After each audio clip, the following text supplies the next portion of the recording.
Yeah, welcome to the bigger picture. Elliott Wilson, Jermaine, Hecht, DJ Hed. This isn't a one-time only thing, man. They didn't expect us to be back so soon. No. They thought they had a one-time shot with us, but we're actually gonna be back weekly. Weekly. Hello. We Weekly need show. a theme song too. So if anybody west of Texas wants to provide that for us, we appreciate you. For free, obviously. Man. Yeah, you know what I'm saying? We don't have no budget for it, but Would you accept an East Coast theme song? That's the real question. if it's dope, Okay. if it's dope, for sure. And then you say East Coast after? I wouldn't say that. How does it feel, DJ Hed, to be feeling so victorious right now with West Coast hip hop right now, man? It feels Oh, like well, you know, there's an active spirit in the Elliott. culture right now. I'm a Laker, bro. It's no new feeling to be victorious. It's not new for us. I heard a shot. It's been a tough week for Elliott with the New York Knicks. How did you feel this weekend? I was yelling at my TV. It was tough. Elliott, We're gonna do all right. How do you still get upset that the Knicks disappoint you? Because that's what being a Knicks fan is, man. It's the pain, baby. New York. I'm not denouncing my city either, man. You're trying to get me to denounce the East Coast. I'm not trying to get standing that. by it. But yeah, I was at LA function. I got to experience the madness of what happens when the DJ puts on the Kendrick Lamar tune. Insane. How did you feel? It felt, like a positive spirit in the culture. I mean, some of the lyrics on there I don't agree with. Crazy to but dance to, though. When you Yeah, I see can't girls twerking to that song and you listen to the lyrics, you're like, the contrast is crazier than anything I've I'm ever gonna keep seen. it a bug with you. No girls twerking is listening to the lyrics. It's all just energy at that point. You know what's crazy though? Like, shout out to Mustard, man. I mean, we know Mustard, obviously. I'm sure you probably Of course. one of your homies. But like, I always like Mustard. But it's like it's so crazy to think like I saw him popping his shit too. Like, yo, we know the run that Mustard had when he was like bar none the hottest producer, right? But he hadn't had a slap in a minute, right? So to think that automatic like Kendrick Lamar, Mustard beat, we're out of here, like nobody saw it coming. It's When you insane. say he hadn't had a slap in a minute, what does that mean? He hadn't had a hit record in a minute. No disrespect to the God. Like what do you mean? Quantify a disrespect. minute. Give me a quantifiable ratio of time. Well, he's been on the low. I mean, we know that run he had when he was like the hot in demand. I did a crown Would with you him back then. quantify like Big Bang as a hit record? It was okay. That was all right. That was big. 19? YG Big Bang, yeah. Yeah. So that's 5 years.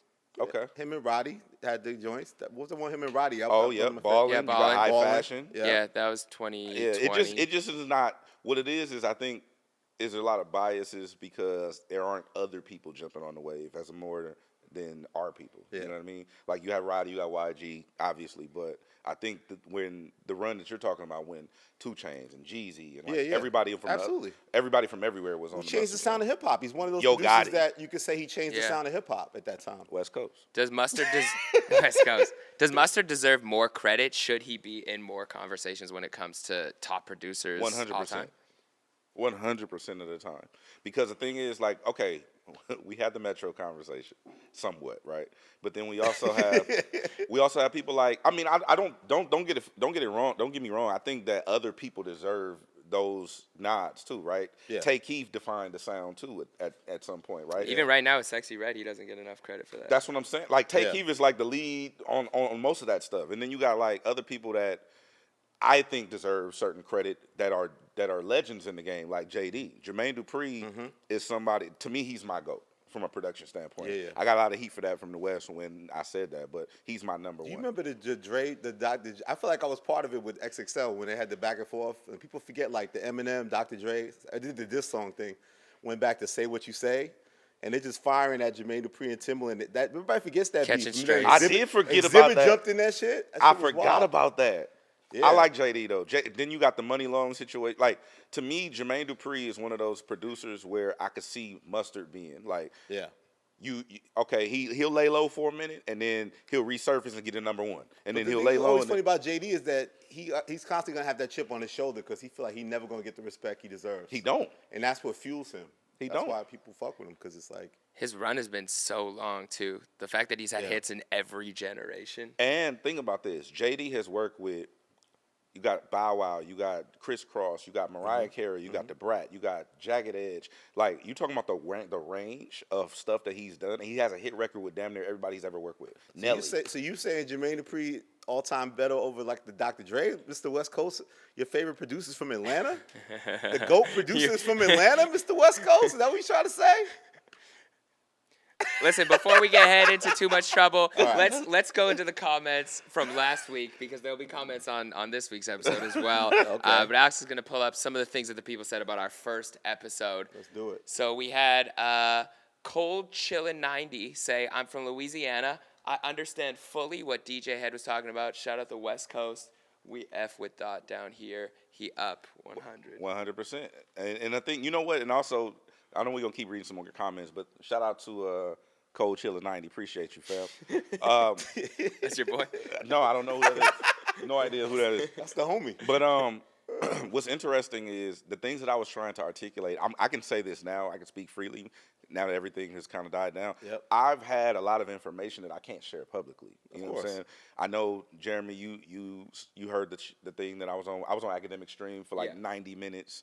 And arguing with him, and then me and Elliott had our banter, and then like shout out to Joe Budden with his thing too. It's a lot of things, Charlemagne too, a lot of things that I can't necessarily divulge because I was in certain conversations or I may know certain things, and it's like that's not for everybody to know. So when I'm trying to make my points, I'm trying to do so respecting my relationships, also respecting the integrity of things that I know that aren't for public consumption, right? It's not for you to reveal. It's not for me to. I'm not that guy. I'm not the leak guy. I'm not gonna reveal stuff. That's just not what I do. And that was one of the top comments too. It was right here. DJ Hed knows something we don't. A bunch of people were saying that. Like looking back on it. So let's just tie up the end, right? Okay. Family Matters comes out. Yes. Meet the Gram steps on that moment, right? And then the next day, the Mustard missile hits. 100%. And then Drake responds, and it seems like he's sounding a little deflated, if you feel, or just not what's Flustered, his at bullshit? least, not. He sounded completely deflated. He sounded a little deflated. And then I forget that everybody was running around, all the black hippie dudes was tweeting things out. Like, what was y'all planning to do? I feel like you had another missile. Who was y'all? Joe was gonna the West Coast. I feel like what was Kendrick sitting on that he was about to come back out of? So and then it looks like, okay, now the public says that he won, so y'all just cease fire. It's crazy.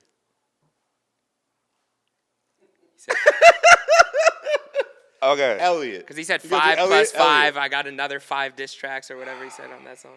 No, but all the black hippie dudes tweeted it's a beautiful day. Yeah. It's like that, because that's the point I'm trying to make. Like, he could have just got Black Hippie together and just did not even a diss record, just the powerfulness of the moment of, making things happen. Okay. What are you willing to share, sir? So I will say this. When I announced that it was over, that meant that there are no more records coming, right? Yep. Like, it's over. Everybody, this is it. We got a #1 record. It's over, whatever. He lost. He's cooked, right? Because I was trying to figure out what to say. So that was the verbiage that was used, right? Mm-hmm. Is he's cooked and he lost, and it's over. I don't know how many more records there were. What I can say is that the homie was prepared for whatever. Yeah. So had he taken it somewhere different on the Hard Part 6 and there was no white flag, it was green light. The homie was ready for whatever came his way. That's what I would But say. the decision to say, you know what, the public sentiment seems to be that I won, and to shut it down, Well, you also have to look at it like this. Like, depending on, okay, I don't know if you've ever been, I've been punched in the mouth. Have you ever been punched in the mouth? No, I'm 0 for 0 in fights. Okay. Yeah. So, I avoided it. So what happens is, in a physical altercation, if I'm the aggressor and you start to be the aggressor, and now I'm on the ground, right, and I'm balled up, and you're just pummeling away, even though you were attacked, you then now look like the bully. Yeah. So it's kind of like one of those things where you have to figure it out, and it's a nuanced conversation. You know what I mean? You have to figure out in real time, like, has he had enough? All right, cool. That's, again, I don't want to keep going back to this, but that's like some hood shit. That's not really something that people understand if you're music fans. Yeah. Like, when you get into a fight in the street and the person's had enough, the homies will be like, all right, He had enough. Now, if you continue, now the tides will turn on you. That's Yeah. kind of how it works. Yeah. You know what I mean? So it's more like I would assume that that's what it is. So is this the greatest battle? I feel it's the greatest battle Absolutely. of all time.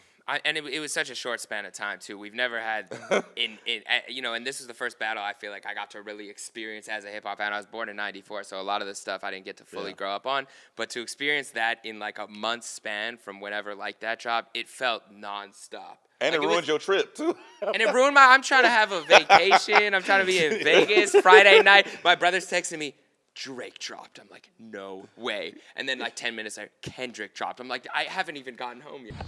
Hold up. You shouldn't start by saying. Hold up. What is it? It's a song. Whose song? It's a Drake song. No, it's not. Yes, it is. It's officially on his. There's lyrics on it. Oh my gosh. I thought I had plans on a Friday night. Thanks, Drake. Thanks. Kendrick had me up early. Pause. Had to wake up at 6:45 a.m. Now I'm gonna be up till midnight decoding lyrics. Great. Yo, Jeremy's in this hotel room freaking out. Like I have to do a lyrical analysis. Is this the greatest battle for you? Yeah. Yeah, I mean, the J Nas was special. You know, I felt I was at Double XL at the time, and just what that meant for New York City, like who's the king of New York, right? Like, you know, coming from off the heels of what Biggie did, it was Jay-Z's moment. And people don't realize at the time is that Nas wasn't hot at that point. Like, he kind of kicked Nas when his career was down. He was coming off Nostradamus. Yeah. He wasn't in the light like that. So Jay just wanted to have that final thing of, like, the assertion that I'm the guy. Like, because Nas was treated like LeBron James when he came in the game. Like, Illmatic, like instant classic.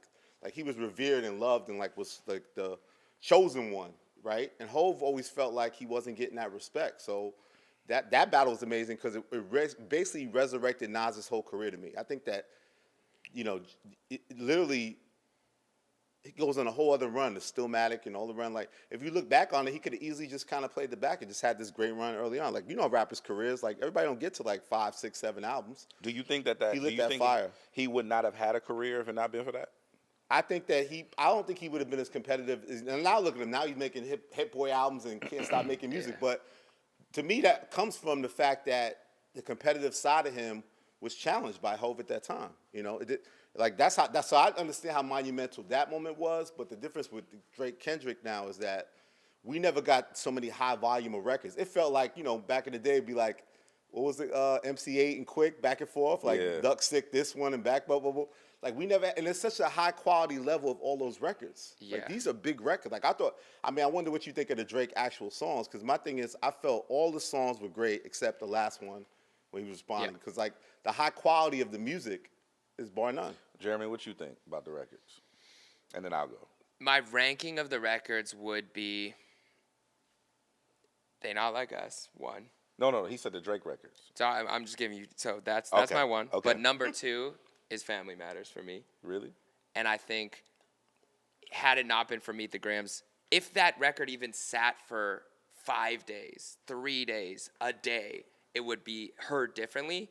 But Meet the Grams was so diabolical, and the way that it came out was so crazy that I have to put that at 3. And I love 616 in LA. That one I think is going to age even better than we. I think there's more information that's going to come out on that one. What was the other Drake? Push-ups. I'm really glad that Kendrick can do push-ups and laugh now, because I think if that song would have had a bigger impact, he would have been working out and just hating himself. Like, wow, fuck.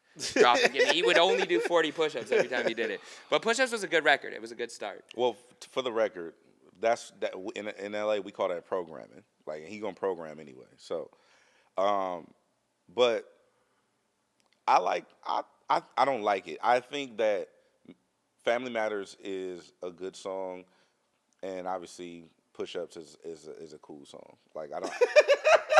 So really committing their head. Yeah. No. Objectively, I'm not even being biased right now. If I had to play one of the two, I would obviously probably play Family Matters, because the Push-Ups was like him putting his toe in the water. It was still a cool record, but it's the most Drake record of them all. Yeah. That one, and he's addressing everybody. It's not even just centered on. It's the most Drake record of them all. But then also, the Heart Part 6. To me, that's the most Drake record of all of them. It's funny, that was a timestamp flow that you were talking about on the last episode. He gave it to us after the battle. Yeah. And the thing is, the thing about the hard part 6 to me is, I think one, he messed up by the title. I understood what he was trying to do. Yeah. That's not how you accomplish that. I think if he had a different title, it had a different impact because people know what to expect when it's like the timestamp records. People know what to expect when you hear those types of songs, right? So when you hear those types of I think he would have been better off up one and up, like going one up on a timestamp as opposed to doing a heart. I see what he tried to do, like, you did the timestamp like record. 617 in LA. Yeah, something where it had a now clever. you're letting that person kind of dictate, like you said. You reverse Strategy wise, I get it by calling it that. What I don't think is that was the title before he did it. Did you appreciate when he said Kendrick just opened his mouth? Somebody give him a Grammy right now. That was funny. I understand that. But that's no different than what people saying about Drake. I was on the radio, bro. I'm not even lying to you. When Drake drops, it's all hands on deck. It's because it'd be random sometimes, especially when he was going at it with Pusha T, right? When he was going at it with Push, it was like, yo, Drake's dropping. Everybody, like, we need everybody here. You got to be live on the air. Like, You talking about the station? at the radio station, yeah. So the same could be said about Drake in the other way. Like, Kendrick opened his mouth, he get a Grammy. Drake opens his mouth, he's on the radio. Like, it's the same shit. It's the same shit. Another missile. Hit records, Am I right? No, it is facts. And then I think the market dictates how long it lasts on the radio, right? Because there's some Drake records that go further than Facts. others. But I'm just saying, the same way you can make fun of someone in that way, we can make fun of you in that way. Yeah. Not taking nothing away from Drake as a hit maker. And I've been saying that, like, go make your bops. Like, we ain't tripping. Yeah. So one final thing on it, like, so what happens now, right? He did I said last time I had my Scorpion jacket on, I said, Yeah, last time. and I also want to point out that Elliott Wilson does not have his Scorpion jacket on, and Drake unfollowed his ass. Yeah. And I don't know where we are in the program, but I want to point that shit out because that's hilarious to me. You put that up there. Yeah, the boy unfollowed me on IG. Elliot, what were your first thoughts when you found that out, and what do you think the reasoning was? Yeah, Elliot. Yeah, homie. Oh, man, it was a painful moment for me. Like, it's funny because Drake's the kind of dude that even if he don't fuck with you, he still follows you. He's not an unfollow kind of dude. Yeah, I just saw somebody in my comments that said, hey, how do you feel, like a reporter, like, how do you feel about Drake unfollowing you? And I was like, I got my emotions about it. I put like a what was it? What sad song on. Sad song in there that just once. I mean, look, it's hard, right? Because obviously It's hard. It's a post-mortem. It's hard. Get the fuck out of here. it's hard because that's my guy. I respect him, right? And it's you know how the world is now. Like everything looks like dogpiling, right? Like the memes come out and over your hole and all that type of stuff. Like I don't fuck with that. I didn't want to turn my page into something that was kind of negative that way, but it still was looked at that way because at the end of the day, Kendrick clearly won. So it's very victory lap. The feeling is that, right? So I understand not wanting to see that on your timeline, right? See, and you got a lot on your timeline, so you probably saw it. Yeah, I felt like that negative, and I got the calls, from OGs. I'm not really welcome in Toronto right now, but like I'm from New York. Like you got phone calls? Like I go up in New York City. They don't go through other people's projects, right? Your projects is your projects. You might go visit Shorty. But you ain't got no business going to her projects looking for no problems. So I would not go to Toronto if me and Drake weren't good. So that obviously makes sense. So, I just think it's a tough time, man. It's a tough time to manage. You know how it is, Head, with these artists. You develop these connections with them, and you have to manage that relationship. 100%. And there's ups and downs with that. So I respect him. Head, yes. I told you. I don't think he's a bad person. I didn't say nothing about that man. I'm just saying. I told you. Same Told me thing. what? What'd you tell me? He don't fuck with you like that. Okay. But most artists don't. No. But what I'm saying is, okay. You were saying, I understand from a fan standpoint. I understand the jacket. I understand the sentiment of what you were saying about, you want to bring out the Scorpion Drake, but it don't matter how much you rally for people. If the sentiment is not reciprocated in a genuine manner, like you probably genuine, like Jay is a genuine Drake fan. He's from Canada, right? Mm-hmm. Yeah. He's literally a Drake fan. But I can imagine if Drake were to you were to go to a show and be like, Drake, I'm a huge fan. You know, I'm a hip hop journalist, et cetera, et cetera. He's like, man, get the fuck out of my face. It would probably. Yeah, I was honestly a Drake stan up until the ghostwriting rumors. Like because I was so out of the loop. I didn't know any of this shit. I didn't know anything. I'm in my basement in Canada. Other people in the studio. Yeah. So yeah, but if I haven't gotten to that point yet where I've met an artist and they've really like dissed me or something. So I can imagine the relationships are hard to balance.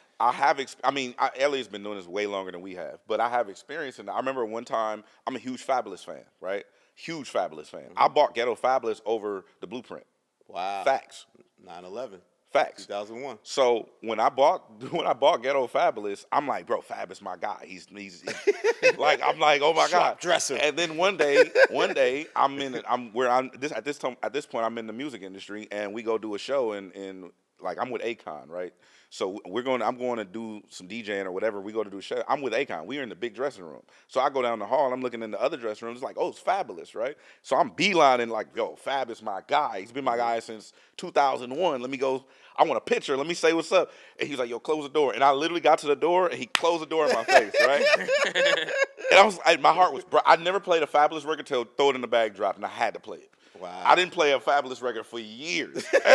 You really felt Because so I understand where, you know, what Elliott is saying, but also we don't really know these people like that. Yeah. And from a fan standpoint, it's like, damn, like I was really riding for you. But my point is, you and then also academics, who you crowned as. Do we have to reiterate this, my brother? I just want you to own it. he had a tough week too. He had a tough week. Okay. Yeah. He's still numero uno, though. Okay, so you and academics both were like hoping We were that compromised? You weren't compromised. I don't think you were compromised. Right. But you guys are both hoping for this huge comeback or haymaker or whatever Drake is gonna do. And I told y'all, like, that's not what's gonna happen. He has to go and do his thing and stay away from this, because when he does this, he's gonna lose every time. And so that wasn't even. You think he does that, Jeremy? Do you think he does that pivot of like he's just gonna give us the summer bangers and? That's what I was thinking, and I kind of want to get everybody's take on what happens next for Drake, and is it like, does he lose sponsorships now? Does he go on a tour? Does he take time off? I know Universal gave him that massive bag. Does he have to?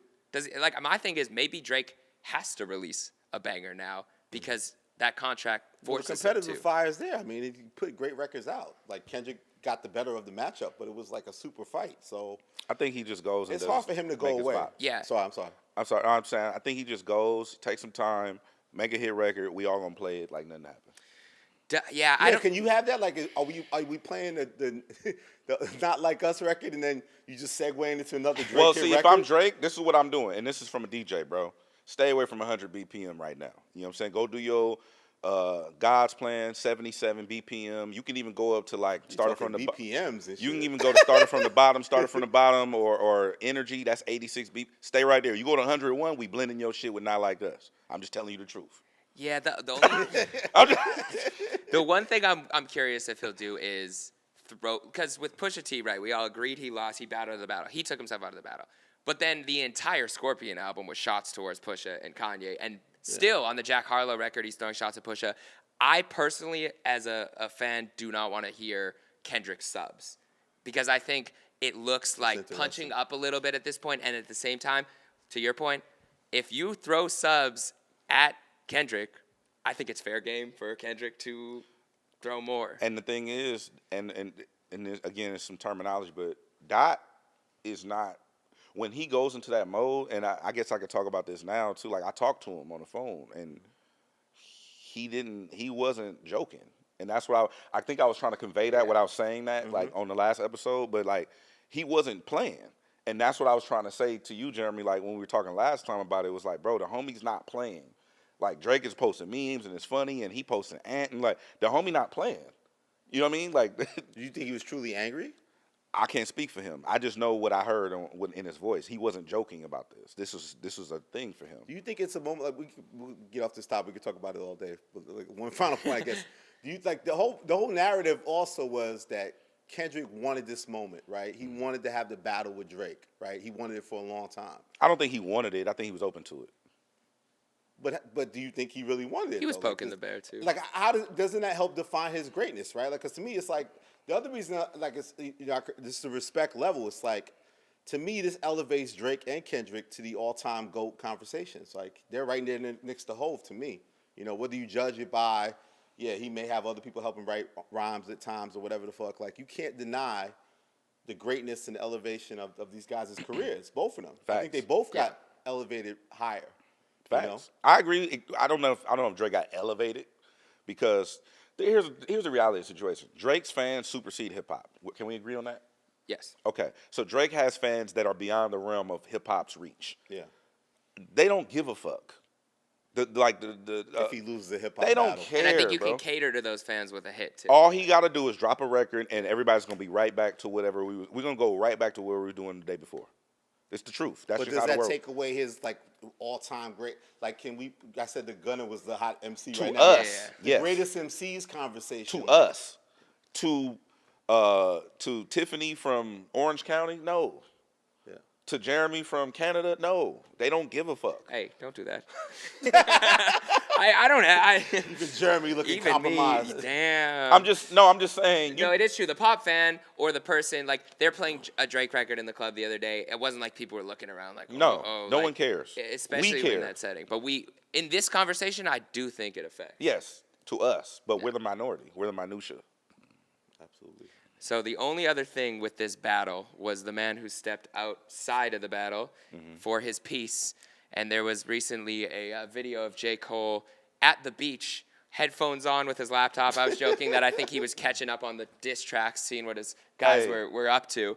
Did J. Cole make the right decision now looking back? And there was the rumor that Schoolboy Q was the one who advised him to get out of the beef at Dreamville Fest. I don't have a comment on that. Okay, I won't ask you, but let's just.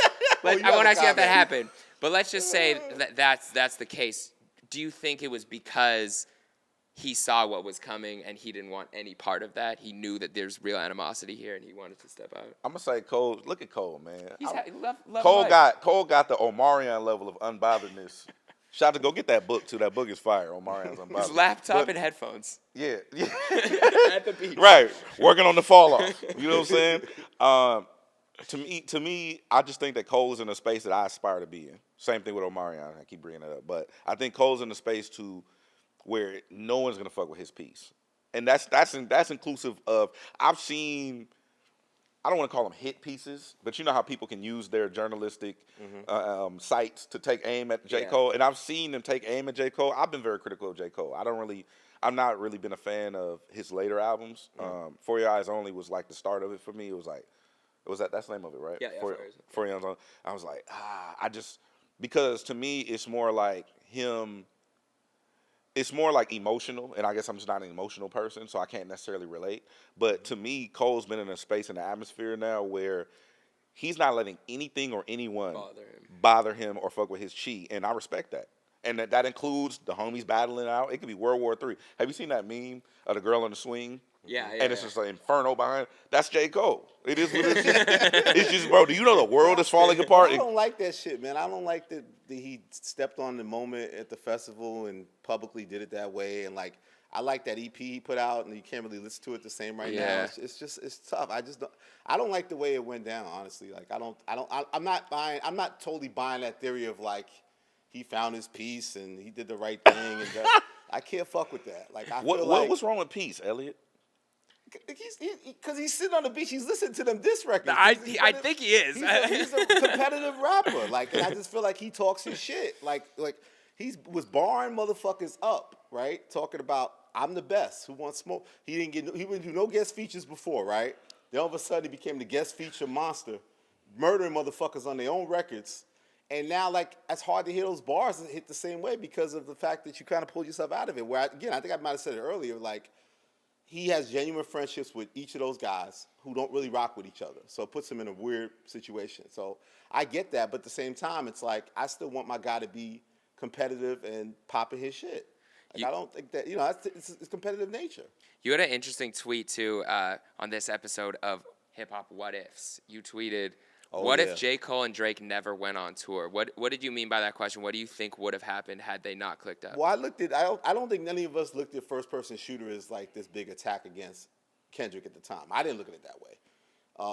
And then, we joke about how, Drake will do the live show moments of like, here's my man, he's the greatest ever, I'm the greatest ever, blah, blah. So I wonder, like, just the optics of that. Like, they did that amazing video, which was over the top, and then they're on tour, like, is Kendrick looking at that like these guys is just running around buddy, like all this kumbaya shit. High-fiving, I'm going about on to, the road. I'm about to light the match and then burn this motherfucker down. Like, is like, so my point was, if he doesn't take him on tour, I don't think Kendrick ultimately even responds. What? I think they extended the moment. You don't think they extended the moment? I have Going on no tour idea together? I have no idea what you're talking about or how this. Okay, so you're saying that if they never went on tour, then you're saying the moment doesn't happen? I'm saying him doing a like that verse against them. I don't know if that happens unless they kept pushing that record. And Drake and Cole go on tour together. Go on tour. First person Gotcha. shooter. No, that makes sense. Big over the top Yeah, video, music video, and then they're on tour. And every time it looks like we're the best. You're Spider-Man Spider-Man meme is- meme. yeah, Spider-Man yeah. meme. Well, Spider-Man meme. that also is dependent on if you believe the theory that Dot was supposed to be on that on record. that record. Yeah. Do you believe that Dot was supposed to be on first person shooter? Again, my theory was that Cole wanted to get him on the record, was talking to Drake about it, hit him up. This is all speculation. I have no insight on this. But my opinion is that I think Cole wanted to have that moment, which is obviously could be a great moment, right? These are He wanted to be the peacemaker, yeah. No, but just on the hip hop level of how big that would be. Like, that's the biggest artists collaborate. Like, so I think Cole checked in on him and got the temperature and realized he ain't really fucking with dude like that. So they kind of pivoted. So do they then play it up too much in everybody's face to like lead to this moment? I think they did. I think if he doesn't take them on tour, I think the first person shooter thing dies down, and you don't necessarily have Kendrick publicly on like that clapping back. I actually agree, especially with the lyrics on like that. Are they talking out of their neck? I hope them sentiments symbolic. Mm-hmm. They're clicking up. Yeah. Like he basically was replying to the optics of everything. Like, oh, I see what's going on. Yeah. Okay, you serious? Well, it's funny. I do a tweet like that. I feel like nobody really understood what I was trying to say. They just go in a whole other direction or say different things. But it's like that's what I was just thinking in my mind. It's just like because we joke about it about you're the best, you're the greatest, my man. Those sort of like Jay-Z started that, the whole Jay-Z and Friends, like bringing the person out, and having that celebratory moment. So I think that but. Thankfully, he did take him on tour. And here's what I will say, and this is completely unrelated to Kendrick and Drake and Cole, right? If me and you got problems, or me and you, we don't see eye to eye, right? And this is our man, this is my man, right? Me and you, we not rocking. This is my guy. And now he go out and he's doing content with you. How am I supposed to look at that? Yeah. You might be like, I gotta like that verse that I'm gonna drop. West Coast. All right, well, this wasn't the only conversation that you stirred up this week. Uh-oh. You did drop. Things up. You stirred up quite a few things, but we're going to get into more of them. But first, we got to go into the 100 best diss tracks of all time. Oh, which my God. Stirred up quite the conversation. A lot of replies from people, a lot of reposts on all the Elliott accounts. likes it. He likes it. Were there any picks in there that you did just for the sake of no, the... I stared on that list, man. I was part of that thing, man. Nobody's ever done 100 songs, man. What was the process behind picking 100, and how did you come up with the actual top 5, top 10? I think I just wanted it to represent like how a modern fan would look at the situation, right? Like I love The Bridge Is Over, I love Roxanne's Revenge, all these type of shit, but I'm not leaning into being a 50-year-old person. I'm leaning into what looks at right now, culture-wise, and what the future could look like. So that's why a record like Drake Back to Back, I probably view more important than No Vaseline, and everyone's been on my head about it, but. Like I look at what that was career-wise for different people, and just judge it that way and just stand on it, man. I mean, I love the spirit of battle records, right? That's the foundation of hip hop. Diss songs, like, and I was like, nobody's done it. Like Complex used to do a list, 50 best. I was like, nobody's ever done 100. Like I just pour myself into it, man. I listened to a lot of shit on YouTube. Digging up records I forgot about and shit, and like worked really hard, and I'm really appreciative of the reaction it's gotten. So. Who do good you moment have? for Hip Hop DX, right? It was a great moment for Who do you have had as your top 3, and where would you rank the 2 big controversial ones were No Vaseline and Back to Back? And also, can I say one thing?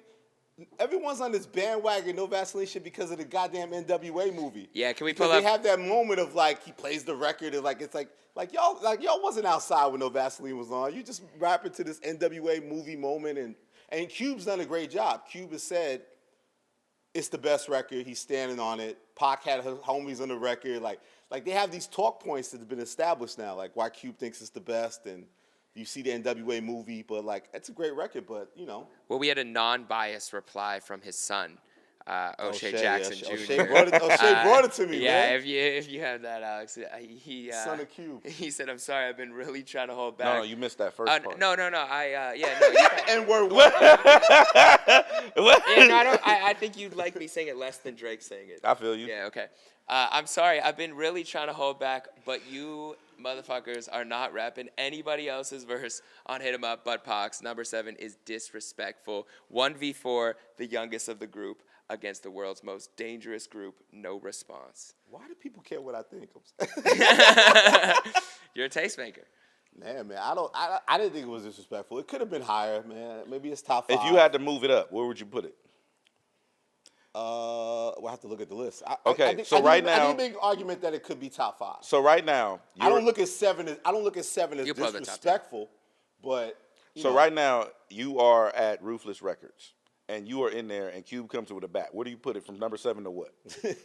what about who was that? It wasn't Jerry Heller. Who was the president? Oh, Brian Turner. I'm Brian Turner. I don't have over a here. comment on that. If you are at Ruthless Records right now, Cube comes in with a bat, and you got to move it from number 7. Where do you put it? Oh, I'm number 1, Mr. top of the top of the top. Nah, it could be top 5. It could be top 5. But you know, also like, it's not like Ice Cube. Like they're playing the narrative that like this is the launch of him killing NWA, blah blah. Like he had a successful album before this album. He went with Bomb Squad and went to New York, did America's Most Wanted, did the Killer Will EP. This Death Certificate came after that. So he already kind of established himself as a solo star. It wasn't that all of a sudden he popped out as a solo star, shitting on NWA, was rocket launched. Like he was already him. He had left the group already and was putting that work in. Well, here's the thing. Jacket for Beats, all that shit. And I don't necessarily have a ranking like that because I heard records at different points in my life. You know what I mean? Like I was still like young, listening to a lot of the stuff that was extremely inflammatory. You know what I mean? Mm-hmm. But I'm a fan of both the cerebral attack, like you know we were just talking about before we started, like DMX and Corrupt. Yeah. So we were talking. I'm a fan of the cerebral, like subliminal type stuff where you don't really know who they're talking to. It's kind of elusive. Yeah. Rhapsody got some of that on her new album, but the directness, no one can out direct us on the West. From a West Coast perspective, you got calling out names, you got No Vaseline, you got Hit 'Em Up, like you know what I mean. You got like Not Like Us, like nobody does that better than us. Yeah, you know what I mean. Like even shout out to the legend, Quick and MCA. Like the directness that we give is first off, fuck your bitch and the clique you claim. First thing you said. Like that's insane. Like that's how you start the record. So Hit 'Em Up, you agree? Hit 'Em Up still the standards? It's still the greatest? It depends on the level of aggression. I was a kid and I didn't like people that I didn't know because I'm dead ass. Like I didn't like Bad Boy as a staff regulator. I didn't like Chino. I had no idea who Chino XL was. I didn't like him though. I didn't like Mobb Deep. I didn't know who these people were, but I just didn't like them because of the level of aggression that was attached to the record, the level of passion. You know what I mean? So it's different when somebody kicks back in their chair and they dish you. Like, you know what? With all due respect, my nigga, you a bitch ass nigga. Or it's it's two levels of things. So I think I'm a fan of both, but nobody does the aggression better than us. So I would have to put all of those, all encompassing, in a higher tier than the other ones because a cerebral attack like Hove, like Takeover, right? Takeover is more indirect. Yeah, it's not really like a. It was kind of lining them up a little. Now bit. Super Ugly. That's more like disrespectful. Yeah, you know what I mean? Try to get disrespectful. You understand what I'm saying? Backfired in that Even case. he felt like it was out of character too. Yeah, and then you get out of character. There is such an evil arc, almost like how the Disturbing Meet the Grams is in a sense, right? You can sort of see the correlation, like a disrespectful arc of like Hit 'Em Up to Ether to Adidon. Story of Adidon, yeah. Meet the Grams, like, and just the idea of like, the thing about Ether too is like, obviously will be like Takeover is always a greater record than Ether, but the fact of the thing of the feeling of like, how is he talking about this guy like this? Like this so brutal, like to be so disrespectful. And so to me, a lot of calm. times it's be calm. The bigger artists being talked to in such a disrespectful way, right? It's power in that, Yeah. right? Like how are you talking about Biggie like this? How are you talking to Drake like this? Like how are you directing these missiles out? Like something about that I think is a hidden gem of what makes these records so sustainable. And to be you can put up the top 10 too, just so the Yeah. people watching can see what the Yeah, top let me 10. see if I And to can be fair, remix it. to your point, like you got Ether at number 2, right?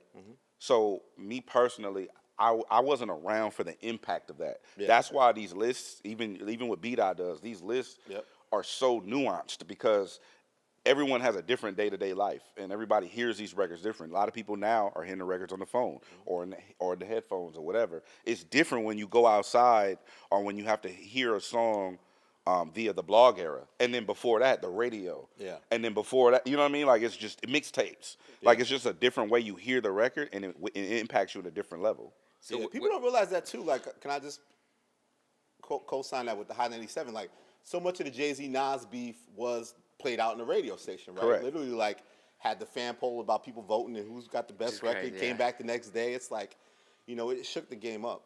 Where would you guys put? I know where you put Not Like Us. Where would you put Not Like Us? You know, there's recency bias, but with what it did, is that in your top? It has to five? be. Top I three? said the new big 3 is Hit 'Em Up, Ether, Not Like Us. Those to me are the big 3 right now. You know. So if you had to replace Ether with something, what would you replace Ether with? No Vaseline. West Coast. West Coast. West Coast. All right, I'll Sorry, take it. O'Shea. I'll take it. The Hit 'Em Up also caused a big conversation this week with Questlove, and he Oh, boy. replied directly to you. But we can take a look at what Questlove said first. It was pretty controversial. Didn't see anyone agree with him. But in context of the conversation, he was basically talking about the instrumental and what he thought about Hit 'Em Up. And then he gave you a direct reply afterwards. Would actually respect. I would respect Tupac's Hit 'Em Up Yes. if his music tracking was better. This sounds to me like Hot takes. Here we go. no. This All sounds right. like it. Look, I've already gone on the internet No, I and know. spoke, but Hit 'Em Up to me is disqualified not because of the overly Vitriol. Yeah, the misogynist. Like, forget all that. It's like, dude, you're rhyming over like smooth jazz dinner music. Dennis Edwards. Like literally.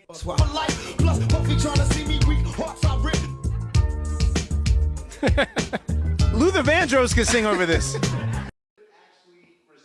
So those are his initial comments. There's a longer interview if you guys would want to check out the more context. But that was the comment I just didn't like the whole tone of like I would give it respect. Like Hit 'Em Up is the standard of diss records. Like you can't deny how important that record is to culture. You know, sadly, it makes me think of you know the brothers after that no longer being here.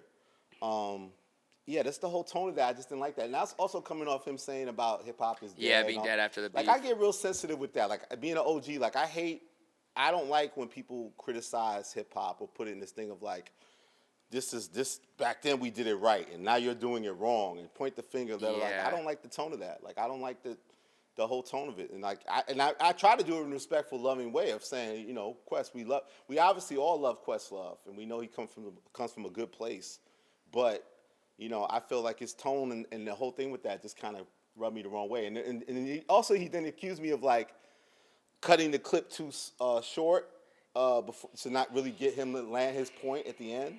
But it's like, yo, like, for example, we have a conversation, right? And you say something that offends me. I'm not going to necessarily sit there and wait for you to land your point. You know what I'm saying? The conversation may end. Or I'm going to walk away. It's like, I don't want to hear what you're saying. Like, I don't like your tone of what you're saying. So, you know, I felt that accurately represented what he said. And even with the IG response to it, you know, I think he just proved my point even more. Yeah, we have the reply to it. It was he gave you a novel. Not only on this, on the caption. It was I had to scroll a few times. But am I a troublemaker out here? Is that what's yeah, going on here? you've stirred up some controversy. But yeah, I do think Quest comes with good intention, but his viewpoint and perspective is like that protective. Like this is the art form, this is what it was, this is what it. Whereas yours is more of an embracing the new, embracing the youth. Yeah, I And mean, I get that he can say sonically. I respect his ear. I understand kind of what he's saying there. Like sonically, it's not mixed at the highest but also level. it's an amazing instrumental. Yeah, It and also, literally, you know, if you know the significance of it, obviously, he's using the Dennis Edwards, Don't Look Any Further, Get Money, Biggie Smalls, you know, they had that record. So obviously there's a lineage there, Paid in Full, Eric B. and Rakim. Like, so the fact also that record sort of like has a sort of like low tin to it, like that the intensity on top of that track, the juxtaposition is what makes it dope, right? Yeah. Like, of course, that doesn't sound like the most evil instrumental. It's a smooth instrumental, but he's bringing so much aggression on top of it. That's why the record works. I think, bro, when you look at it, like at the end of the day gonna end. Shout out to Glorilla. great quote. Maybe the best quote on TV. Bro, that's crazy. I don't know. But anyway, like Quest is from Philly, right? Yeah. And so Philly's a very tumultuous environment. Absolutely. You know what I mean? My homies was telling me about Philly when I was in 7th grade. You know what I mean? Like, so I can understand his POV of like, hey guys, it's too much or whatever, like the initial thing. Yeah, yeah. But saying that the Tupac he said, who could be singing over it? Luther Vandross. That's insane. Yeah. Like, that's insane to me just because, like, you're a real musician. Like, Quest is a real musician. 100%. He can play instruments and shit. 100%. You mean, like, Did you see they got him on stage playing with Jay bro, after? I don't even care about, Come Yeah, on, yeah, dude. The ad-libs, yeah, dude, yeah. come I on. don't even care about, like, the gotcha and, like, oh, let me pull up some old shit of you doing some questionable thing. I don't even care about that. Yeah. Quest is a real musician. I respect him as such. He's a legend and an OG. I respect him as such. 100%. You should respect music at the end of the day, regardless of what people are doing with it and how they're using it, whatever. But then to his point, I don't know if y'all know, or I mean, you probably know, but I don't know if you remember, TQ did a song called Way of Life with Cash Money that was fire over the same sample. Yeah. You know what I mean? It was fire, and he was singing to his point. But I think that displays a different level of talent because if you can take a song that is traditionally made for this type of music and flip it to where it's Completely disrespectful. On that's it, yeah. literally what hip hop is. Yeah. Am I right or wrong? And it's rooted taking in this, history. taking whatever this is, and mixing it and remixing it and scratching it and fucking it up a little bit. That's what hip hop is. 100%. I don't know if I'm wrong. Yeah. No, I think that's why maybe the intention was good. I just think you can't criticize that instrumental and that diss song. We all fire. agreed it was number one. I think everyone agreed that on your list. Do it you was still remember number where one. it charted? Hit him up? Yeah. It was on the B side of what was his How last Do You Want single? It? How Do You Want It? Yeah. So they were charted together because it was They were actual charted together because of B-side, B-side. They were doing music industry different for the kids. They were doing it different back then. But yeah, I was trying to figure out where it went because I remember that record being astronomically huge. And then when the video came with the fake Biggie, and it was just like, oh my God, Yeah, like, it's what am I insane watching? It's insane that he really. It shot was a video. insane. It looks almost fake when you watch the video now. Yeah, It looks it like does. It could be some Yeah, AI yeah, thing. they It almost just- looks like it's not real. Right. It's crazy. I can't even like those are moments I just wish I could have lived through to see. Because where were you when you first hit? I heard it. I worked at CMJ. It was like College Music Journal. I don't know if everybody knows, but it's like some industry shit. As my first job, I was making $18,500 a year.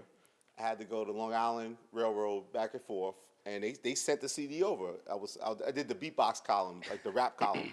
So I was the beatbox editor, and they sent over Interscope sent over the single. I put the CD on, and I played Hit 'Em Up. I fucked your bitch, white, blah, blah, blah, blah. I'm like, somebody's going to die. Oh my God. So that was my initial reaction. And the white folks that worked with me at the thing, they were fascinated. Like, what is this record you're playing? I remember, like, I played Reasonable Doubt for them. Like, that's so nice. Summer '96 was wild, man. Crazy. Yeah, that to me. So again, going back to the diss record list and stuff like that, I'm not opposed to it. I just think it's all nuanced. Like Jeremy would probably have a different list and a different Of course. categories and Based on subjective. memories. based on and memory and where you are. Like music impacts us differently depending on where you are in life. You'd be having a bad day, throwing that Hit 'Em Up, it take you to a different level. Yep. You'd be having a bad day and throw on some Drake and take you to another level. You know what I mean? Well, speaking of institutions that have been protected for time, the Diddy video was leaked this weekend and got a pretty unanimous reaction of disgust and shock. Yeah. And of course, you know, there was the occasional person to come out and defend Diddy. We don't have to talk about them. But I think the bigger question that's come up for people is why has this been allowed for so long when so many people within the industry have known? Like, there's whispers of these things. Everyone seemed to have known about the Diddy parties and all these things, but it took the video to come out for people to really step forward and kind of push that to the side. Why has it been protected, and why was everyone so scared I don't know of if it? it was all the way to protected. I mean, I had heard rumors that they had a volatile relationship, right? Like they used to share a lot on early. I remember early days of Twitter. They would share stuff like turkey sandwiches or some like all this crazy stuff. So obviously, there were rumors that it was a tumultuous relationship, but I don't think any of us thought that level of abuse was going on. I had no knowledge of that. And when you see a video like that, obviously it's heinous. And I think he's also done a bad job of how he's handled everything, like getting on the video, doing the video response is not cool. His first defense about it wasn't cool. Like, it's just not the way to deal with the situation. Like, and I wonder too, like, and also it seems like the Sun put out a record, right? Yeah. Talking about the feds, blah blah. All of a sudden, the way that video pops out and CNN presents it like TMZ would, you can't tell me that something didn't happen there. Like, you know what I'm saying? Like, because of the reaction to that song, speculative, saying that, being critical of them, critical of feds and saying these sort of things. I think there's no surprise then all of a sudden this video pops out. I think that there's something to be said about community, right? And I was talking to one of the homies about it. Don't need to disclose it, but I was talking to one of the homies, and we were literally talking about this situation. And I think it's not necessarily. I think it's a communal problem, right? Because what happens is when you don't check your homies get out of pocket, and they continue to become problematic in whatever way they become. And if you look at it, and I don't want to focus too much on specific people, but we all know people who have problematic tendencies. No matter what it is, it could be Jeremy saying the N-word, or it could be. Okay, it doesn't have to. I'm not saying it like that. No, He doesn't. I'm say just that making sure. I'm just making sure they know. Yeah, no. Yeah. But I make it a point to make sure that people know when that happens, right? I'm from LA. I grew up with Mexicans, all Mexican homies, right? I've talked about this, but I didn't know that it was problematic for them saying the N-word until I was an adult. I was 30 years old before I knew that was an issue. I had no idea because I grew up with my Mexican friends saying it because we all grew up in the same neighborhood, and it never was it never was weird to me. So as time evolves, it's like, hey, bro, hey, Jose, like, hey, chill, because not everybody is from where we from. They're not gonna understand. You know what I mean? Same conversation. Salute to Mexican OT. I had the conversation with that Mexican OT publicly for that reason, right? I didn't call him out, but I addressed it, and he answered it very respectfully. He's like, you know what? I'm not gonna say it moving forward in my music because I understand that people are not from where we from. They don't understand, right? So I'm saying that's the community, and that's what we need in these types of situations where if your homie is doing something that he shouldn't be doing, you need to check your homie. That's how me and my friends get out. Like, hey, bro, that's not okay, right? And if it continues, we either excommunicate that person or it goes to a different level, and we have to deal with that internally, how we deal with it. But I think it's more of a community thing than it is a public thing, because when you don't check your homies and they get out here in the world checks them. And the world's definitely checking him right now. I always looked at Puff that he's a volatile dude, right? Like, let's not talk about the reality, heinousness of that pure act, but just outside of that, a type of dude that would get into dust-ups, get into fights, like, get into fight. You hear about New York City clubs. He got into a fight with this person. He did this, like, he threatened this artist, like, running around, a little abusive power. But yeah, like, but to the level now where just the unraveling this, and also makes me sad. Like, obviously, first and foremost, shout out to Cassie, love and respect to her. But I also don't like. It's just, to me, saddens me when we see our leaders, like you said, with lack of community. When we see our leaders in culture, kind of fuck off their legacy, right? Like, and just don't carry themselves in a way that, like, honors what we loved about them musically and what they did, because the personal actions, take away from it, and it's just, I hate to see leaders now get, just fumble this, man, and really just piss off their legacy. It's not good. Yeah. Do you think from your perspective, right? I don't know, because I'm speaking out of pure ignorance, right? But from your perspective, does it look like hip hop is more targeted in bringing these situations to light than other genres of music? I think hip hop more targeted than other genres of music, but not necessarily other groups of people. For example, like the movie industry went through it. There's a lot of Oh, people. you're talking about just industry? Yeah, industry. Okay, I yeah. think, like it's happened with high up people in politics, where they're kind of cleaning house. So I do think hip hop has had more people maybe fall from grace in that than like country music. And the reaction is different in different industries too. So if you look at like Dana White, I thought was a good example. Like, he had an abuse case that was public. There's a video, but somebody told me about it the other day and I didn't know. Now, granted, part of it is maybe I'm not paying attention to that world, but I think the public reaction is a little different depending on the industry. So the reason I asked that is to Elliott's point, what he was saying as far as when we were talking about Questlove, he doesn't like that hip hop gets looked at in this way, right? Yeah. And so I'm not siding with bro, or I'm not even making excuses for him at all, because that's crazy. But what I'm saying is, from an overall media standpoint and a frenzy, I do notice that. Yeah. I notice those things where it's like hip hop gets way more coverage on negative things than other industries, I guess, or other genres and stuff like that. We're the rock stars. We took over the culture. Well, if you think about it, because I remember growing up, and I remember, was it Pamela Anderson and Tommy Lee having a real crazy relationship? Yeah. Right? And I was a kid at this point, so I can't speak knowledgeable as far as what was going on and stuff like that. But then I also remember, I forgot the person's name, but it was a very abusive relationship publicly, right? And it was just like, damn. But I never remember this amount of sensationalism around it. People making jokes, people making memes. I know that's a relatively new thing, but I don't remember it being sensationalized to this level. Yeah. It only looks like it from a hip hop lens that it gets that level of people making jokes, people like, making jokes about it and memeing it and shit like that. I don't remember that happening to other genres or other facets of people. I just don't remember it like that. Yeah, no, I think it's a fair point, and I think we're gonna start to see that play out even more, unfortunately. Like, I think now that we've seen some people catch blood and fall, I think people are, what Cat Williams said at the beginning of the year. He said, whether you're Diddy or anybody, the truth is coming to light this year, and I think it's gonna continue on, unfortunately, of people's past catching up to them. And to be fair, and and it's out there, so I can speak on it now, but when I was on the radio, I took a phone call from a guy, and he spoke about their relationship, and he spoke about, because he was there, and he spoke about, just like how the bodyguards are coming out talking about it, he spoke about their relationship. He was like, it's the most craziest thing he's ever seen. We aired the call on the radio and everything. Wow. And he said it's the craziest thing he's ever seen and whatnot. And so I don't think it's been a secret. I can't speak to a person because I've never been around them or him or anything like that. But I know that there has to be people around.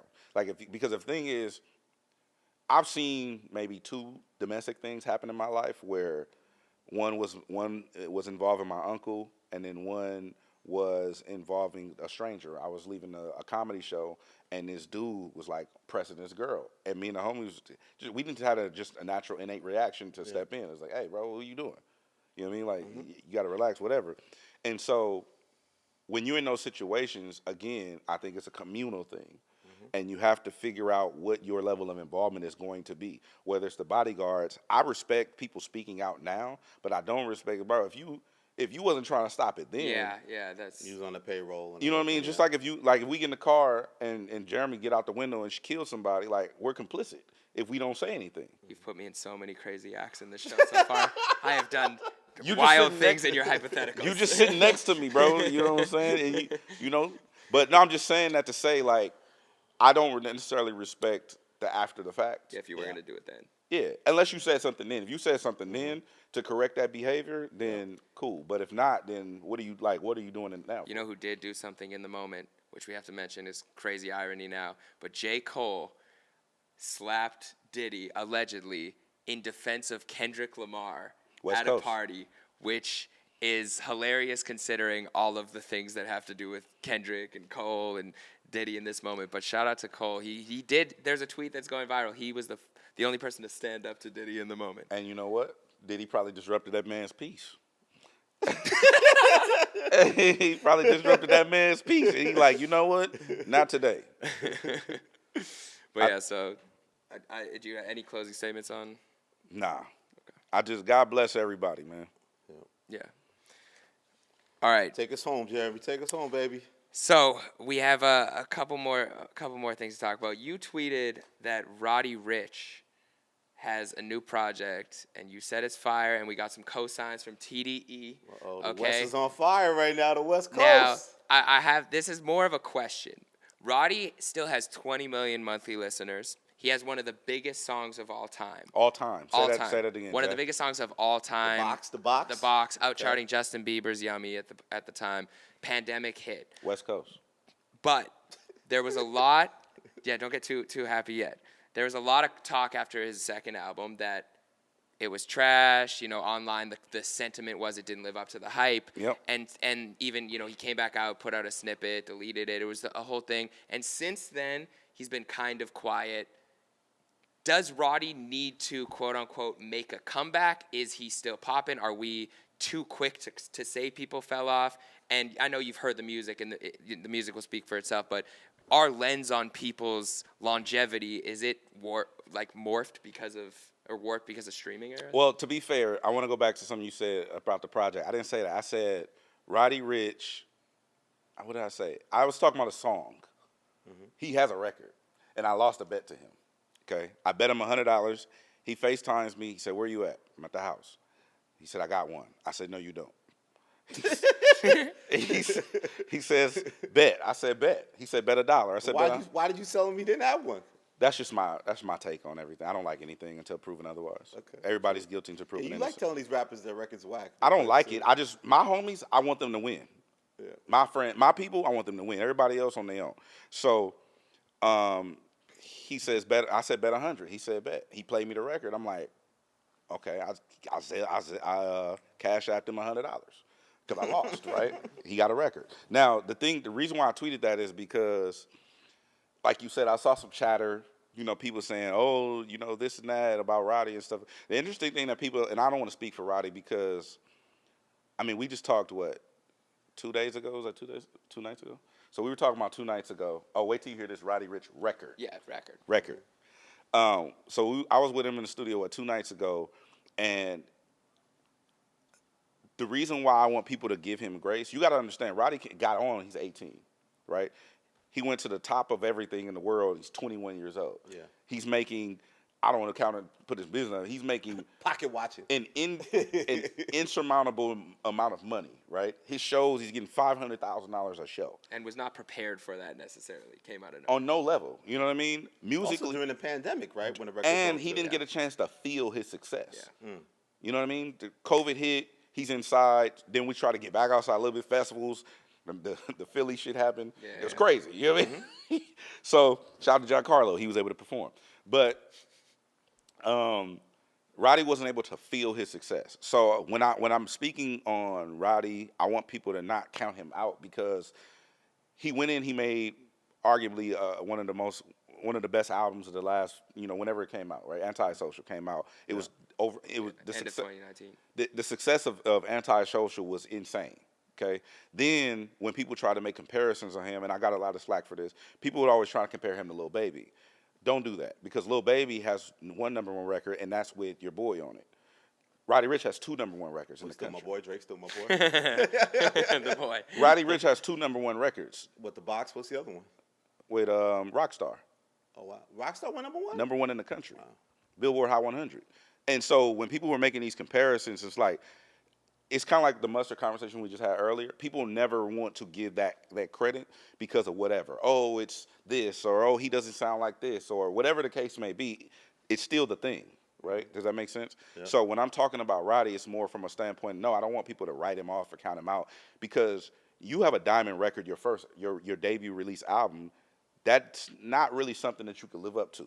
Yeah. I don't even know if we know anybody. You can't make a record bigger than the Box. I don't know if we know anybody under the age of 25 who's ever lived up to that expectation. Probably 50. I don't even know how old 50 was when the massacre came. but the massacre was not as big as to Get Rich, but it was right there. Yeah. You understand what I'm saying? Yeah. So when I'm trying to give people perspective on this, he's still young as hell and had this level of success and didn't know why.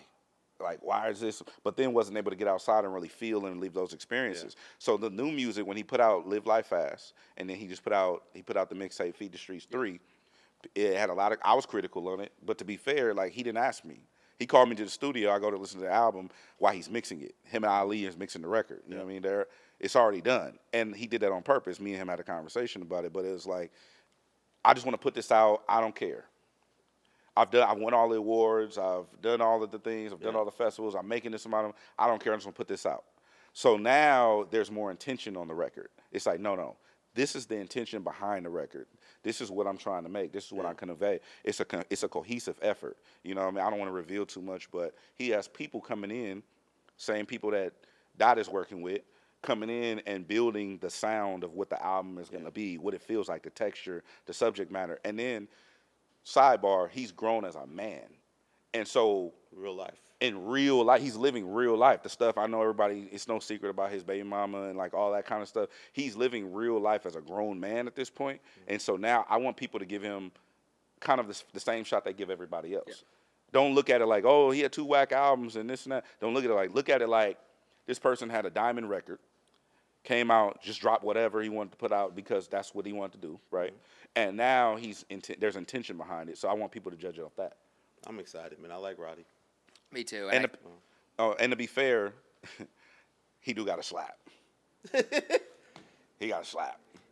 And I think the great part about the streaming era is that you never really can fully fall off. Yeah. Especially within, all you need is a hit, a good song. You go on Instagram, hey, it's out now. Like, you don't need to wait for the label to necessarily push the button in the same way.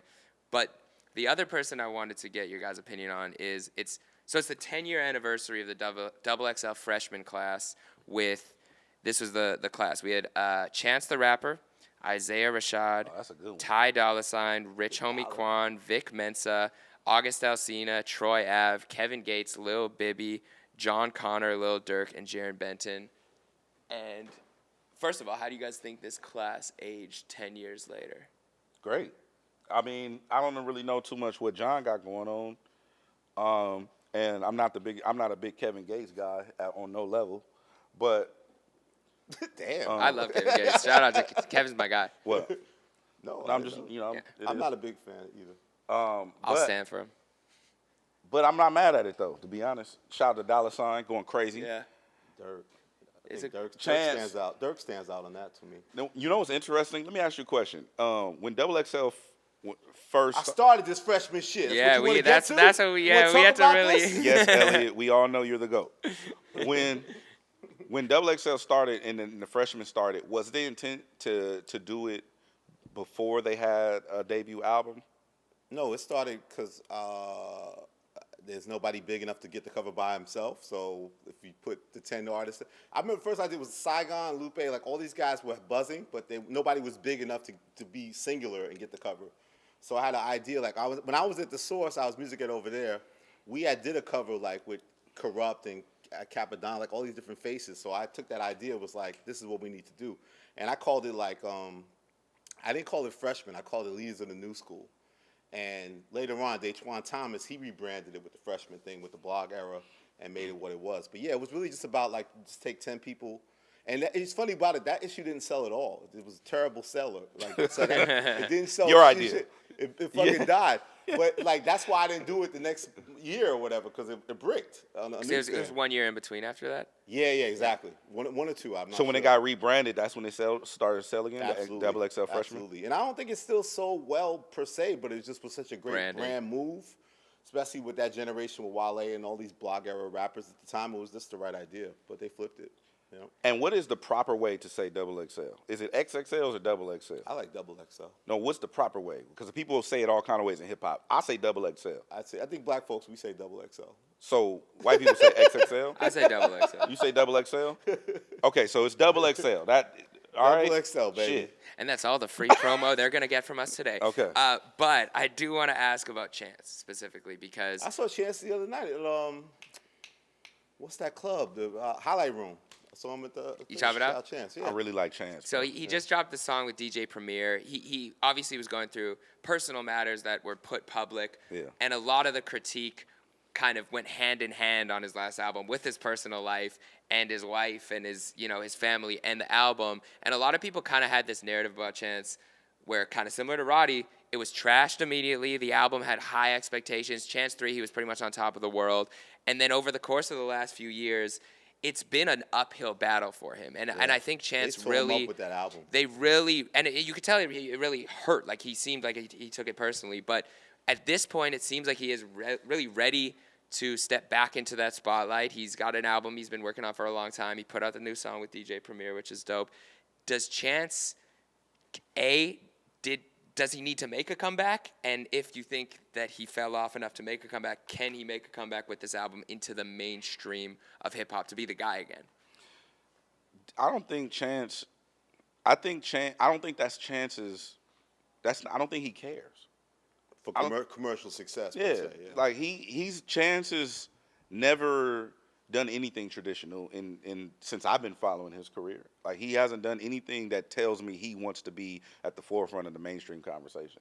Like even when you look at stuff like acid rap, I never gave Chance a chance because it was like during the start of the new wave. It was like during the start of the new wave of music, right? And it's like, oh, this project called acid rap. I'm not listening to that shit. Automatically, right? Yeah. Count him out. But then I started to I don't want to give her credit for it, so I'm not gonna say her name. Come on, give her credit. Shout out to Brooke. She put me on. She was like, "You need to listen to Chance. You would like him. It's like gospel infused and this and that." She's like, "I'm like, bro, I'm not. It's acid rap. Like, why the fuck would I listen? I'm sober. You weren't doing acid? I don't do drugs, bro." So anyway, I gave it a chance. I'm like, "Oh, he's talking about something, right?" And I understood the flip of it, right? And then obviously, was it Coloring Book? Yeah. It's a coloring book, right? Yeah. When the coloring book came out, I was like, everybody was like, "Oh, this is the guy," right? Yeah. Won a Grammy. Won a Grammy. Shout to Chance. And I don't think that it wasn't his intention to ever do that though. Like obviously, commercial success has never been to me his goal because even the type of music he'll actually tell you straight up, like, you know, I don't really give a fuck. But he did say on Ultralight Beam, he said, "Let's make it so hard and the bar so something that there's nothing you can't tweet and we'll make it that you can get a Grammy." Like it seemed like he had ambition to be one of the biggest artists in the world, but to do it his way. To your point, he wanted to do it untraditionally or not traditionally. Yeah. But I do think seeing the reception he had to the public's view of his album made me think he did care. And Well, I don't no. know him personally to say that, but I mean- he responded and he said, like, you know, he was hurt and he was cracking jokes, but it seemed like he actually felt. I've had conversations with fallback. Chance, and the thing, his temperament is more like you said. He wants to do it his way, but also he wants more critical acclaim than he does mainstream success. Because Chance is, you know, he doesn't go without. You know what I mean? So He sold a lot of hats. Yeah. He sold it, and he's on what show is that? He's like a judge panel on a show. Yeah. I think Chance is one of them artists where you're gonna get what you're gonna get, and you have to find your spots. And I don't think he's ever gonna go after the main, quote unquote, main, like Rhapsody. Like they're never gonna go after that. If they get it, cool. If they don't, they're cool. They more so want the credit. They want people like Elliott to give them their credit. They want people to be like, you know what, this works is dope. Or they want Jeremy to be like, hey, I just broke down this Chance bar and this is crazy. Yeah. You know what I mean? Yeah. Like they want that more so than they want Those are the accolades. the random fair weather fans that's gonna come to their shows. So in your book, the next album, are you tuned in? You're ready to hear what Chance has to offer? I agree with everything you guys are saying. I think he's just in the point now where it's like he just got to make some pure hip hop and, you know, live with the results. I think that, you know, I was so sad with that record. They just stepped on it, like the I Love My Wife thing, and just like. Did you like the Premiere record? Huh? Did you Which like the one that he just dropped? Yeah, dope. I like it a lot. I like Premiere. This is sorry, Primo, Chance. shout out Primo. I like Premiere just being outside more than I like the Chance record. Like, Yeah. because Premiere's also on. Is that out yet? Well, whatever. It's out now. The Dog Pound album. Premiere's on the Dog Pound album too. Okay. And fire. Like Shout out Primo. he got them in a MC bag, and I just like Premiere doing what he does. When you hear a Primo beat, it's like, oh, okay. And then I like the chops that he was doing too, like the way he chops in the vocals. Like you can tell, like it's a cohesive record. He'll get the song, get the vocals, and then take the vocals that the person recorded and chop those in. I'm a DJ, so Yeah. I respect it. Shout out to Chance. I'm excited to see what the next chapter has for him. And we're going to get to the Dog Pound album in the next episode. But to close it off with the bigger picture, there's a segment I'm calling the DX Files, okay, where we go into a little bit of conspiracy bag and see what people are saying online and see if there's any truth to the matter in a hypothetical manner. So Purely hypothetical. Purely hypothetical. There was this tweet thread or Reddit thread where they talked about this secret meeting that UMG made a call and said to Drake, hey, we need you to, or to Kendrick, sorry. So UMG calls Kendrick and said, hey, we need you to stop going it, buddy. It's over. Just cut it. We're losing a lot of money. There's a lot of dollars invested. Can you stop? And Kendrick said, no. And I'm going to keep going. And now there was quickly TMZ had a statement ready that said this is false. I don't know if that was from OVO, if that was from anyone in Universal, but they did deny that. Now, let's just hypothetically say that this is possible to be true. Where's the money in this beef? Who stands to lose the most amount of money and who stands to benefit the most and whose label interests could potentially have wanted to get involved in stopping it? Strictly hypothetical. Hypothetically. Conspiracy. This is conspiracy talk. DX. Conspiratorial. Yeah. Okay. The most money, UMG. They're going to make all the money, right? Because Drake did his deal with UMG. If you don't know how labels work, do your Googles. But UMG is the umbrella company, and then everybody's under that. Strictly conspiracy theory. If this were the case. Yeah. Like, right, let's just, like, if it happened. If it happened, it wouldn't make Drake stands to lose the most money. Because the allegations against him are so egregious that all his Nike. affiliations and endorsements and it can cost him a lot of money. A lot of money. Not even now, in the long term. In the interim, whatever. People are going to wait and see where the dust settles, right? Like Jonathan Majors. People are going to wait it out and see like, oh, okay. Oh, wait. Okay, cool. You know what I mean?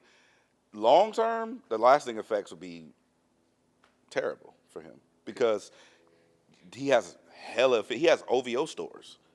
You know what I mean? Just he has apparel, he has shoe deals, he has all these different affiliations with brands that are like, yo, we can't be affiliated with that. You know what I mean? Yeah. My guy. You know what I mean? So I think Drake stands to lose the most money. UMG obviously makes the most profit. Too many hits, man. It wasn't shutting this beef down, man. It's like, cook up, They said, man. keep going, we got more. Got more heat. I think it's interesting because if, let's just say the 500 million or 400 million range is true on the lifetime deal, I think there may have been a benefit in them just telling Drake to bow out also. Whether this conversation happened or not, or they just said, Kendrick said there's a deeper rabbit hole. And if you keep going, he's going to keep going. And it doesn't seem like, to your point, he's serious. Whether we talked to him or not, we found out he's serious. I could see there being a call to Drake being like, hey, and this is hypothetical, this is conspiracy. Yeah. But hypothetically, Drake, put out a song if you need to, but do not put out a song that warrants a response. Because if you put out a song that warrants a response, that $400 million that we already gave you and guaranteed, you're going to be working real hard to make that over the course of the next 35 years. I don't necessarily know. I mean, Drake is a cash cow at this point. He's a proven entity. He's a force to be reckoned with in music. Let's be honest, right? So I don't necessarily agree with that, even if it's conspiracy talk, because it's still Drake at the end of the day, right? I think that now, but if the rabbit hole got deeper, and I don't think from a music business, that's not how the music business works. From the music industry standpoint, it doesn't hurt him to put out more music. It actually helps him to put out more music, even if the music is subpar. It's a volume game, right? And Universal owning the catalog and whatnot, that's a whole nother conversation. It hurts him personally because his brand affiliations with these companies that allows him to maneuver outside of the space of music is so detrimental to his success, to his status, his celebrity, and his image, his overall image. Him being able to shoot a video during COVID at Nike is insane. right? That was wild. That's crazy. Rent out the whole campus. That's a crazy flex, right? Yep. So those types of things that he can do outside of the realm of music are far supersede his risk within music. The bigger picture, Bigger baby. picture. Well, the final question, because this is got to close out on the bigger picture. Where does this, all the beefs, all the battles, where does this take hip hop as a whole for the next generation? Are people more focused on I lyrics? said it was the best year of hip hop. Everybody was on my head about that too. Like, why Yeah, can't put that tweet up. Why Where- can't we claim that this is That gonna was be the crazy. best year in hip hop? Why is it crazy? Future Metro, Elliott. Kendrick, the Big Three, all went down. Elliott, it's literally May. And And if it's been that great, then the we're next probably 6 gonna months- get a Drake album, a Kendrick album, right? It's Like- literally May. Okay, but Has it been the best we first can 6 assess, months? You know, best 6 months. Can we assess these things? You know what? Some of that beat out list stuff is rubbing off on you. Like just like that. We're in May. Wait, We're beat out. 5 months into the. B-Dot dissed me on that too. He jumped into this. I forgot what he said. He dissed me on it, man. Bro, let's Let it settle a little bit. yeah. Too let's soon? let's soon, talk about fam? it in December. We'll come back in December and we'll decide if it's been the best 'Cause what year if, for hip-hop. like, But it's been exciting. There's no doubt. Conspiracy theory. Nothing else drops the rest of the year. Is it still the best year in hip hop? I'm talking nothing. We don't get no Yachty. We don't get no Drake. We don't get no Kendrick. You're we don't- waiting on the I Yachty? think you could. There's been some great albums. Oh, heaven this forbid year, we don't get no Lil Yachty. I'm saying, yo, shout out to Yachty. But no, I think, What? I do think that it's been the most, in my We just had the lifetime, greatest it's been battle, one of the most right? exciting years of hip hop. You'll see. West Coast. I'll We'll be see. proven right. We'll come back to this, but we, Appreciate everybody. No, appreciate. Shout out to all the viewers on YouTube. Man, Please- thank y'all oh for yeah, li- we for got a watching. couple more comments. Let's quickly, we'll show a couple more comments, just so the commenters know we do pay attention. We don't take things personally, but we do pay attention. Dude with the glasses, funny as hell. He looks so annoyed while explaining who he thinks is winning this beef. Oh, it's on my head in That this was case, you. right? Yeah. Well, he got glasses. Oh, this is Yeah, glasses. that was last time. Yeah. Oh, yeah. I'm sorry. The fuck you want me to say? What else we got? West Coast. K-Dot called out Elliott's name because everyone knows that he be Oh, I hate glazing the I Drake, hate the glazing. calling a man that had ghostwriters the #1 rapper, SMH. Bigger picture, baby. Hey, the bigger picture is Kendrick is the #1 rapper. Right now, I don't think there's a debate. West Currently Coast. ranking. I'll take it. All right, well, we got another episode to shoot, so appreciate everybody for listening. Yeah. See you in the next episode. Yeah.